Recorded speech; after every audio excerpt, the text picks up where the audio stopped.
Olá! Depois de 2 aulas dedicadas às pilhas, chegou a hora de falarmos sobre eletrólise.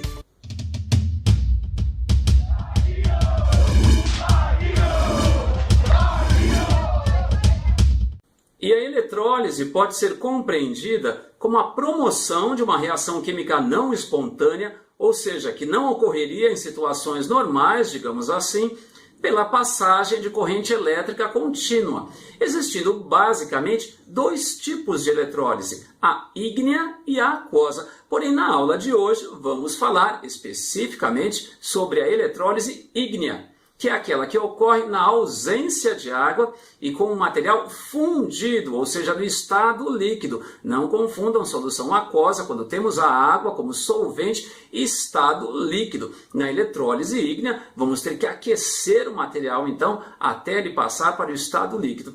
Vamos dar uma olhadinha no primeiro tipo selecionado, que é um dos mais importantes, a eletrólise ígnea do óxido de alumínio, Al2O3, visando a produção do alumínio metálico.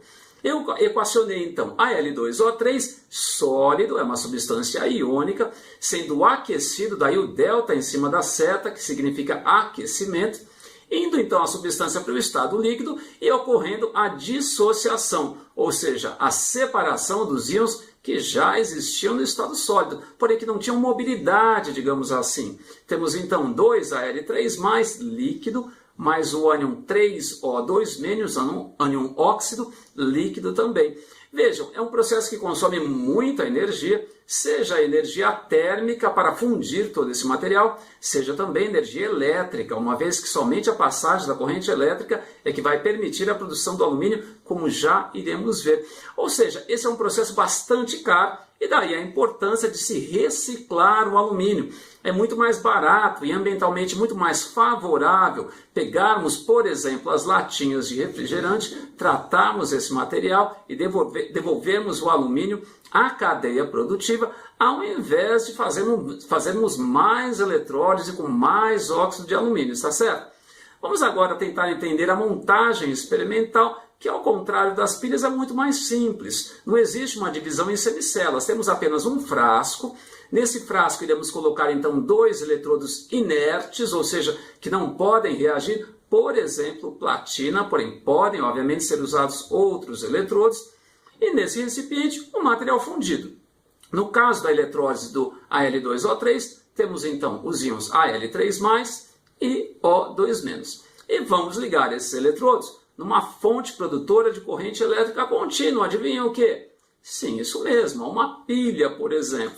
Vou ligar então no meu esquema da lousa o eletrodo da esquerda ao polo negativo da pilha e o da direita ao polo positivo. O que vai acontecer é muito simples, cargas opostas se atraem. Daí o eletrodo negativo irá atrair os íons Al3+. Chegando lá, os íons Al3+, vão absorver, então, 3 elétrons, se transformando no alumínio metálico, que é o objetivo dessa eletrólise, conforme está aparecendo na lousa. Ou seja, no eletrodo negativo, ocorre a redução dos íons alumínio. Já no eletrodo positivo, vai acontecer o oposto. O positivo atrai negativo. Para lá é que vão, então, os íons O2-. Chegando lá, vai haver a produção da substância simples, do oxigênio, que tem fórmula O2, daí meio O2 no balanceamento, liberando 2 elétrons. Ou seja, no eletrodo positivo vai acontecer a oxidação dos íons O2-. Agora, olha só, atenção. No eletrodo negativo aconteceu a redução do íon alumínio, Al3+. Para lá é que foram os cátions. Portanto, nesse caso, o eletrodo negativo é que vai ser chamado de cátodo. Não confundam com as pilhas. Lá nas pilhas, o eletrodo negativo é chamado de ânodo. Para lá que vão os ânions da ponte salina. Aqui não tem nada a ver. E, aliás, aqui é muito mais simples. O eletrodo negativo atrai os cátions, os íons positivos, sendo chamado, portanto, de cátodo. Já o eletrodo positivo é para lá que vão os ânions, os íons negativos. Portanto, vai ser chamado de ânodo, está certo? Não confundam, e na verdade o esquema experimental de uma eletrólise é bem mais simples, bem mais fácil de ser compreendido que o esquema das pilhas. Vamos agora a um detalhe, tentar montar a equação global que representa essa reação de óxido-redução.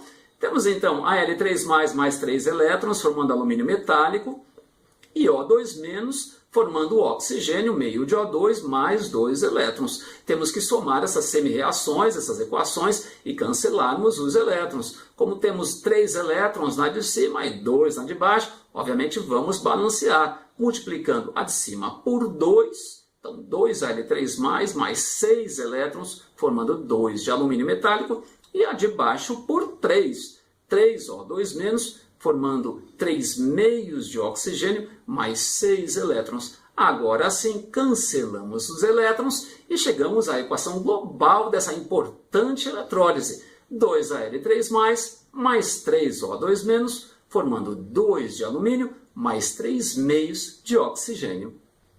A eletrólise do óxido de alumínio, obviamente, é um processo muito importante para um homem, uma vez que é a partir dele que se tem a produção de alumínio metálico, um metal bastante usado pela humanidade de modo geral. Porém, há uma outra eletrólise igualmente importante e que não é tão conhecida assim do público geral. Vamos falar um pouquinho da eletrólise ígnea do cloreto de sódio, que visa a produção de sódio metálico, uma substância muito importante para os químicos.